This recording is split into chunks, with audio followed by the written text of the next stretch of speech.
Assalamualaikum warahmatullahi wabarakatuh. Nabi Khidir alaihissalam adalah nabi yang ditunda kematiannya karena beliau telah meminum air kehidupan ataupun ainul hayat. Ketika itu, Raja Iskandar Zulkarnain berniat mengadakan perjalanan untuk mengelilingi bumi, dan Allah Subhanahu wa taala mewakilkan salah satu malaikatnya yang bernama Rafail untuk menyertainya dalam perjalanan panjang itu. Karena ditemani oleh seorang malaikat, Raja Zulkarnain banyak mengajukan pertanyaan seputar dunia dan akhirat serta isinya. Salah satu pertanyaannya adalah tentang ibadah para malaikat di langit. Wahai malaikat Rafail, ceritakanlah kepadaku tentang ibadahnya para malaikat yang ada di langit, tanya Raja Zulkarnain. Para malaikat yang ada di langit, ibadahnya ada yang berdiri tidak mengangkat kepala selama-lamanya. Ada juga yang bersujud tidak mengangkat kepala selama-lamanya. Ada pula yang ruku tidak mengangkat kepala selama-lamanya, jawab malaikat Rafail. Alangkah senangnya hati ini seandainya aku bisa hidup bertahun-tahun lamanya untuk beribadah kepada Allah Subhanahu wa taala, kata Raja Zulkarnain kepada malaikat Rafail waktu itu. Wahai Raja, sesungguhnya Allah Subhanahu wa taala telah menciptakan sumber air di bumi, namanya air kehidupan ataupun ainul hayat, artinya sumber air hidup. Maka barang siapa yang meminum air kehidupan seteguk, maka ia tidak akan mati sampai hari kiamat. Atau jika ia memohon kepada Allah Subhanahu wa taala untuk dimatikan, kata malaikat Rafail. Apakah engkau tahu tempat air kehidupan itu, wahai malaikat Rafail? Tanya Raja Zulkarnain kepada malaikat Rafail. Sesungguhnya air kehidupan itu berada di bumi yang gelap, jawab malaikat Rafail. Setelah Raja Zulkarnain mendengar penuturan malaikat Rafail tentang air kehidupan itu, maka Raja segera mengumpulkan para alim ulama yang ada pada saat itu. Sebelumnya, Raja bertanya kepada para mereka ulama tentang letak air kehidupan, tetapi mereka semua menjawab tidak tahu. Wahai para alim ulama, tahukah kalian di manakah letak air kehidupan itu? Tanya Raja. Kami tidak mengetahuinya, wahai baginda.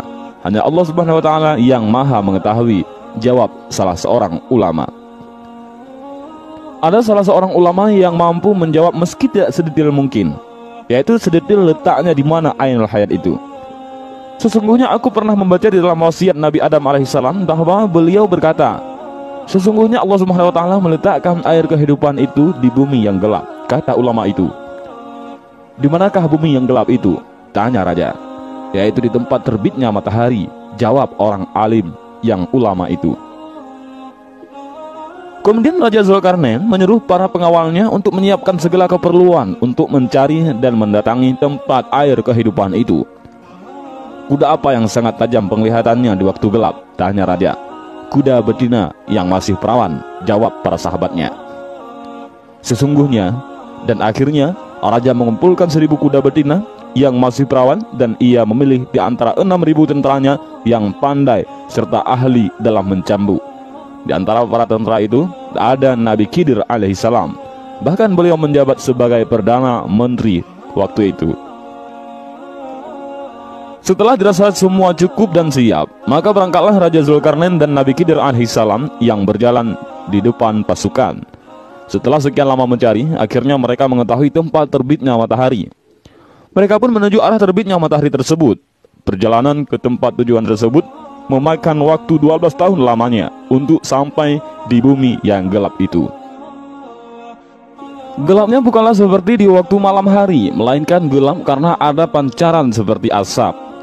Raja Zulkarnain sudah tak sabar lagi hendak masuk ke tempat gelap itu. Namun salah seorang cendekiawan mencegahnya.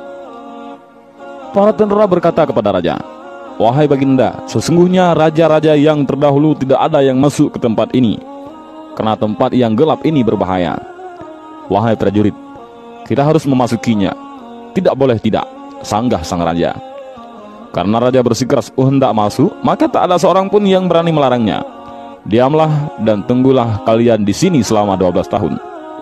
Jika aku bisa datang kepada kalian dalam masa itu, maka kedatanganku terhadap kalian termasuk baik.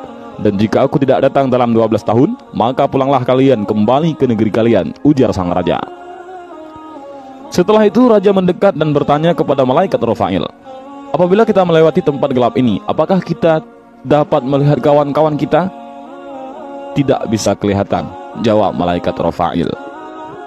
Akan tetapi, aku memberimu sebuah merjan ataupun mutiara. Jika mutiara itu engkau letakkan di atas bumi, maka mutiara itu dapat menjerit dengan suara yang keras. Dengan demikian, kawan-kawan kalian yang tersesat jalan dapat kembali kepada kalian. Jelas malaikat Rafa'il yang lebih lanjut lagi. Dan begitulah, akhirnya Raja Iskandar Dzulkarnain masuk ke tempat yang gelap itu. Selama 18 hari lamanya tidak pernah melihat matahari dan bulan, tidak pernah melihat malam maupun siang, tidak pernah melihat burung dan binatang liar. Sedangkan raja berjalan dengan didampingi oleh Nabi Khidir alaihi salam. Pada saat mereka berjalan, maka Allah Subhanahu wa taala memberi wahyu kepada Nabi Khidir alaihi salam bahwa sesungguhnya air kehidupan itu berada di sebelah kanan jurang, dan air kehidupan ini aku khususkan untukmu. Setelah Nabi Khidir alaihi salam menerima wahyu itu, beliau berkata kepada sahabat-sahabatnya, "Berhentilah kalian di tempat masing-masing, dan jangan kalian meninggalkan di tempat kalian sebelum aku datang kepada kalian." Kemudian Nabi Khidir alaihi salam menuju kanan jurang hingga beliau menemukan air kehidupan itu. Beliau turun dari kudanya, melepaskan pakaiannya, dan turun ke kolam air kehidupan tersebut. Beliau mandi dan minum air sumber kehidupan tersebut, dan beliau merasakan bahwa airnya lebih manis daripada madu. Sesudah mandi dan meminum air tersebut, beliau keluar dari tempat itu kemudian menemui Raja Iskandar Dzulkarnain. Raja tidak mengetahui apa yang telah terjadi atas diri Nabi Khidir alaihissalam. Dan begitulah ceritanya. Kisah Nabi Khidir alaihissalam yang mencari air kehidupan ini diriwayatkan oleh As-Sa'labi dari Sayyidina Ali radhiyallahu an. Dan begitulah sedikit kisah tentang Nabi Khidir alaihissalam yang mendapat Ainul Hayat ataupun air kehidupan. Dan mungkin saja kisah ini ada beberapa versi yang berbeda, namun tujuannya sama, yaitu untuk menceritakan kenapa Nabi Khidir alaihissalam masih bisa hidup sampai sekarang. Namun jika kawan-kawan ada versi lainnya ataupun ada berbeda cerita, mohon untuk ditulis di kolom komentar, karena admin sangat berharap dari video ini kita bisa mengambil beberapa pelajaran. Dan mudah-mudahan video ini bermanfaat. Wallahu a'lam bishawab. Assalamualaikum warahmatullahi wabarakatuh.